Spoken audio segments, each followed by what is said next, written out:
ఆమంచి ఈసారి ఎన్నికల్లో ఏం చేస్తారని అందరూ ఆలోచిస్తూ ఉండగా స్వతంత్ర అభ్యర్థిగా పోటీ చేయడం ఖాయమనే ఊహాగానాలు మొదలయ్యాయి. ఈ ఊహాగానాలకు తెరదించుతూ ఆయన కాంగ్రెస్లో చేరాలని నిర్ణయించుకున్నట్లు ప్రకటించారు. ఆయన సొంత ఊరు పందిళ్లపల్లిలో సన్నిహిత అనుచరులతో సహచరులతో ఆత్మీయ సమావేశం జరిపి తన మనసులో మాట చెప్పి వాళ్లను ఒప్పించారు. ఈ సందర్భంగా ఆయన అటు తెలుగుదేశం ఇటు వైఎస్ఆర్సీపీ అధినాయకుల మీద ఎలాంటి ఆరోపణలు చేయకపోవడం విశేషం. పైగా ఇద్దరి పట్ల తనకు గౌరవం ఉందని కూడా చాటుకున్నారు. మొత్తానికి ఆయన కాంగ్రెస్లో చేరబోతున్నారనే విషయం స్పష్టం చేశారు. ప్రతి ఒక్కళ్ళ కార్యక్రమాలను మనం అందరం నడుచుకుని మనందరం కలిసి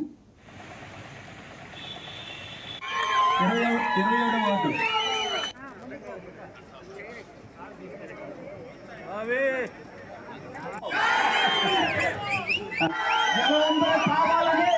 మన ఆమంచి శ్రీనివాస్ గారు చెప్తారు.